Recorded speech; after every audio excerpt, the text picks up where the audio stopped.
renting this for the day because I'm in the market for a new car and I can't decide between the BRZ GR86 twins or a Miata. I've driven both for 5-10 minutes.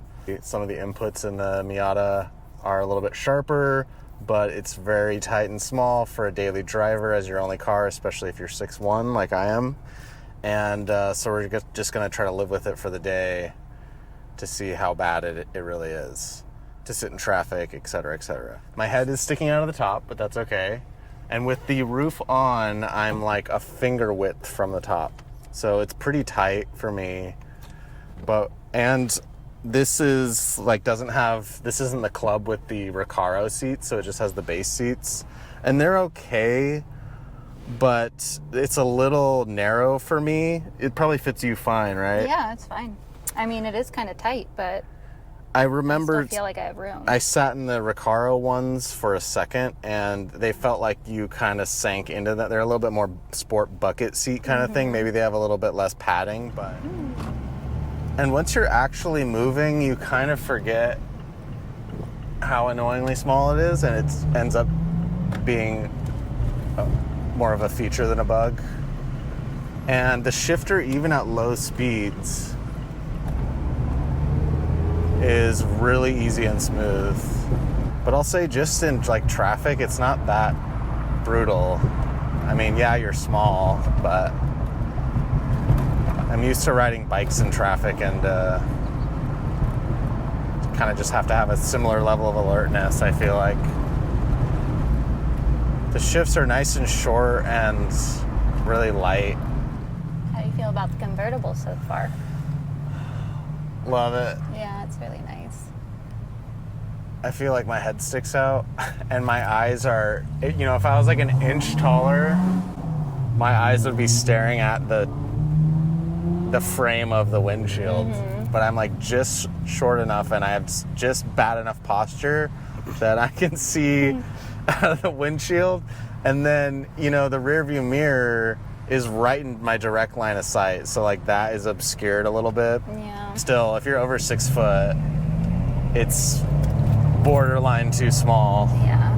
What's interesting is I have plenty of leg room and my seat is like not completely all the way back. It's just the headroom that is brutal.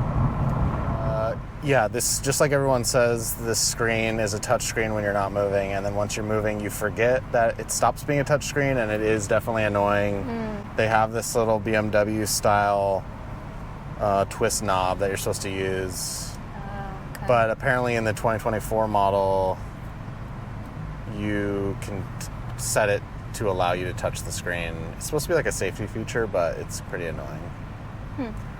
What are your initial thoughts going 5 miles an hour in this thing? Fine so far. I was a little nervous that it would be a little too go-karty, but I guess we haven't really gotten moving yet, so we'll see. But it is a bit go-karty, but not necessarily in a bad way. You like the convertible aspect? I do like the convertible, yeah. It's very nice. It's a nice day for it. Yeah, so far so good, but we'll see. Famous last words. I know. And for a 4-cylinder engine, it's just really happy to rev and sounds good. I mean, if I own one, I would probably put an aftermarket exhaust, but I think compared to the BRZ, which kind of sounds like a tractor and isn't so eager to rev up, this is maybe the better engine, even though it makes less power. The blind spot out of my left shoulder is kind of annoying. Is it kind of sketch? It's just annoying. I'm used to it not being so bad, and I keep checking, and there's just nothing there. So that is like a negative. Yeah. And the soft top, when you have the top closed, you would have the blind spot, but once you have it open, there's nothing there. I don't like the look of soft top convertibles. And unfortunately, if you're spending that money on a sports car, I want it to look better, and this just looks so much better. True. Convertible on the freeway, what's your vibe? Bad or good? Fine so far, yeah. I mean, Do you feel way smaller than every other car? It doesn't feel like it right now. No smaller than or lower to the ground than my Honda Civic. When you were following me, did it look crazy small? It looked very small, and you looked very sticking out, very high to the ceiling of the car. But once you put the top down, it looked fine from the back. But I mean, who cares, you know, if you like it. But yeah, you do look big in a little car.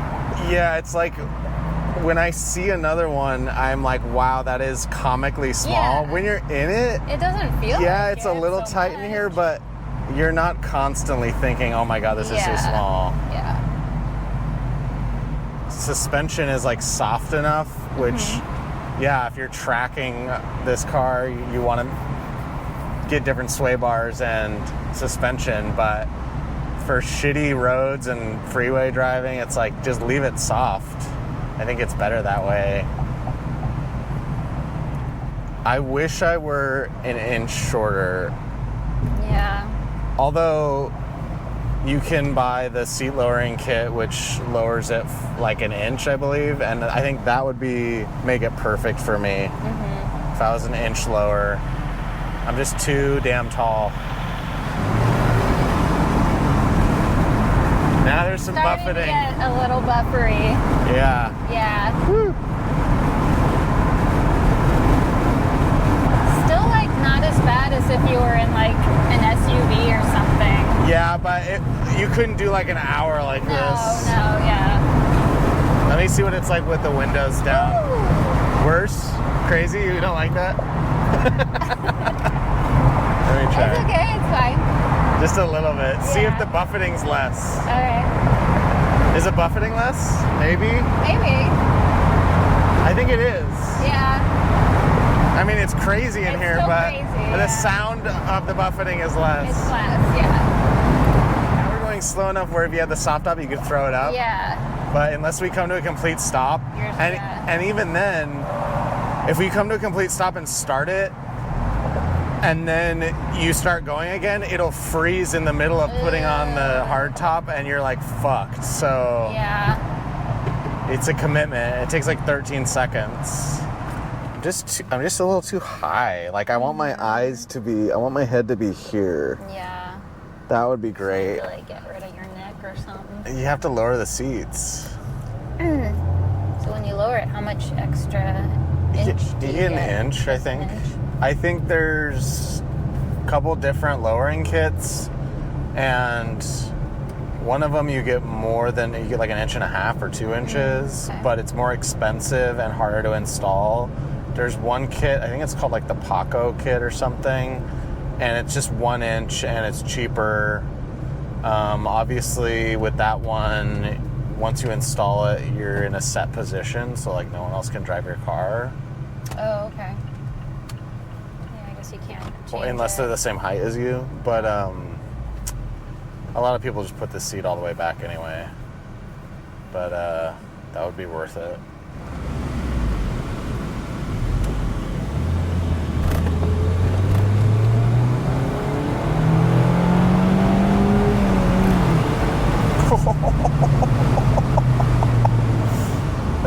I can't believe it only has 181 horsepower. It feels so much faster.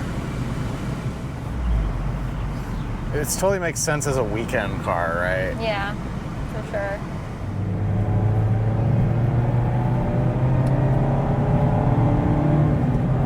Oh, there's a Ferrari behind me. Oh god, oh god, oh god. Careful. Okay. Whoa.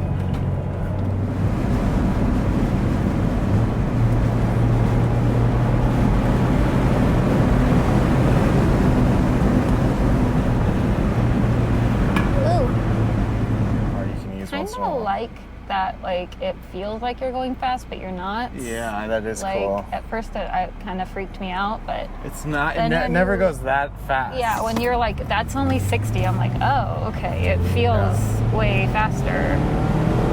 That's 40 miles an hour. Yeah, like that's it's nothing. Crazy. Yeah. So I kind of like that aspect of it, just because I'm a scaredy cat with speed.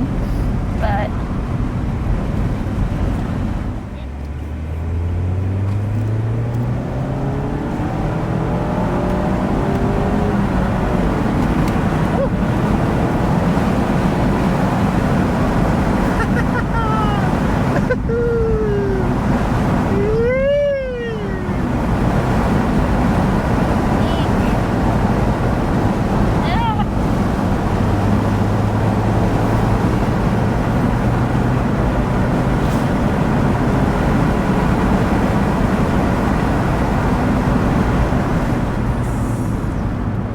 So how do I feel about this car?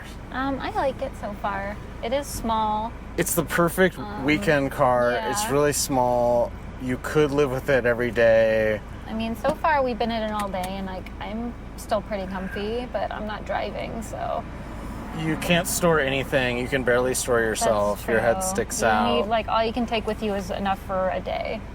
It's a weekend car. Yeah, day trips only, pretty much. But you might love it so much that that's a sacrifice you're willing to make. Yeah.